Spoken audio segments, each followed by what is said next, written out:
I'm Jason with Born Handy, and this is video number 5 of the pond update. We're going to talk about a handful of things, including how we got this water into the pond. And I'm going to tell you that it was not from rain. We have been in a drought. The entire state is in a drought this year. This is currently 2023 at the time of recording this video. Last year, with 2022, we had a drought as well. So the pond seemed to catch some rain, come up, we get some decent results from time to time.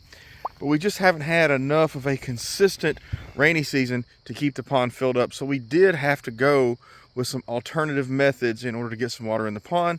Namely, we dug a well.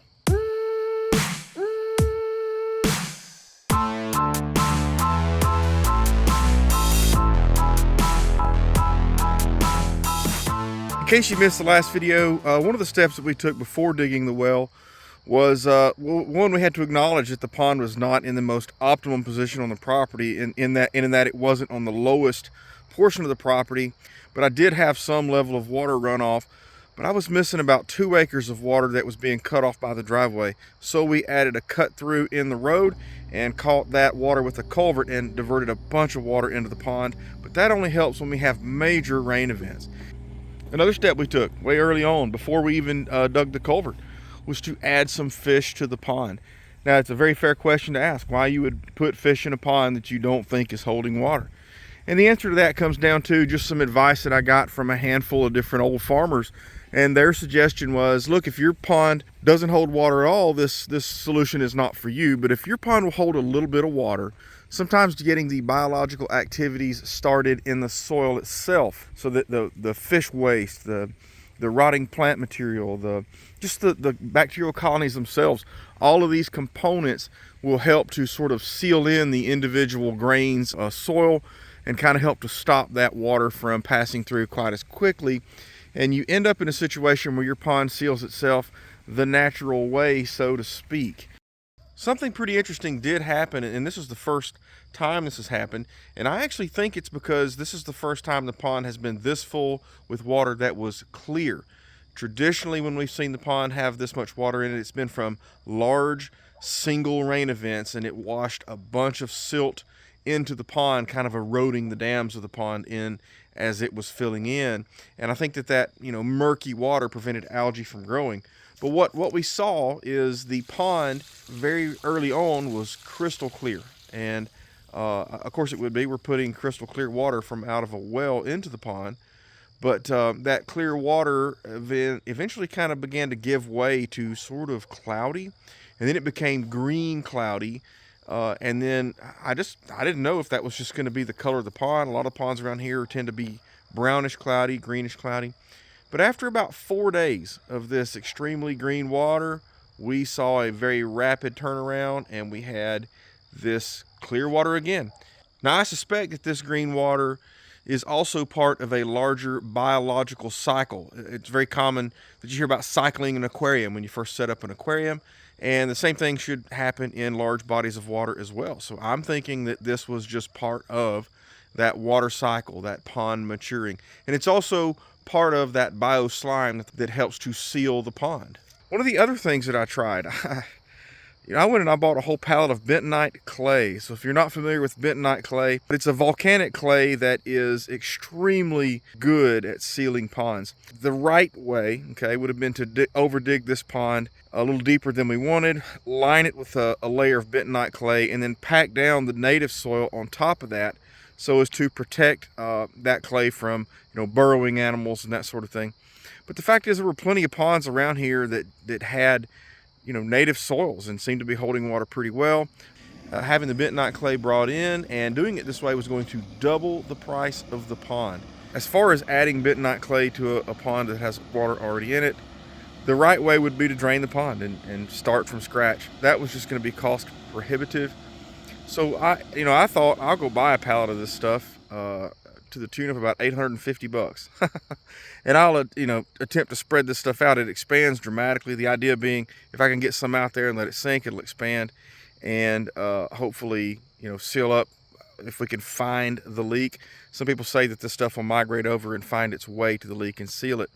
My initial thought was I'll dump it in the water, use a rake to kind of smooth it out before it absorbs too much. That just wasn't happening. The moment this stuff hit water, it became unmanageable.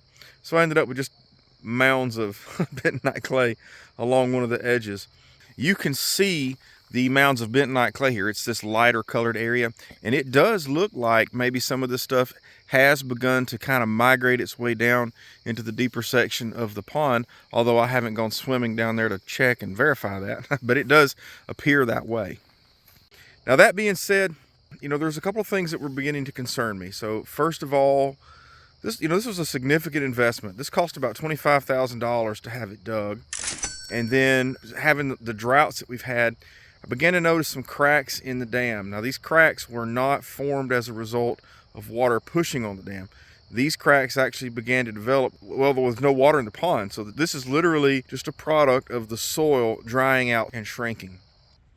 So in my mind, if we were to have a sudden, really big rain event, the entire investment could be lost in a washout. If these cracks went down pretty much to the existing water line, if water were to raise fast enough to begin to flood into the crack and wash it out on the other side, repairing the dam would have been a pretty big cost, because we were going to have to bring in dirt. Building the pond, we just scraped dirt out of the hole that we made and used that to build the dam. That's a lot different than having to truck dirt in. Now, what I needed was either a series of small rains to kind of rehydrate the soil. Another way would be to slowly introduce water into the pond and hope that the soil would wick the water up in such a way that it would rehydrate and kind of reseal itself. And I figured a well would be about the same cost as repairing the dam, and the well checked the other box that would allow me to add the water slowly enough that I could control how fast that it went in, and of course observe the water line as it approached these cracks.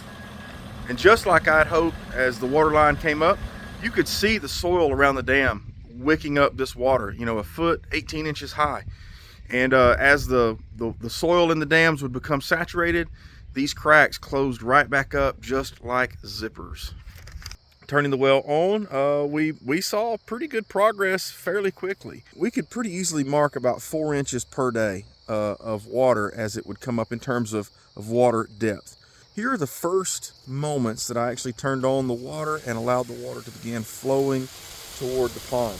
We had a pretty good flow rate. I wasn't sure what to expect, but I will tell you, day one results were immediate. You could tell without problems.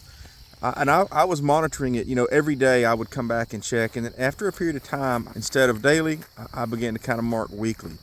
And about week 3 is when I noticed a tremendous slowdown in the rate of fill. Week 4, I wasn't here. I was actually away on vacation. But the morning before we left, I did come out and mark, and the whole time we were going, the water level did not change.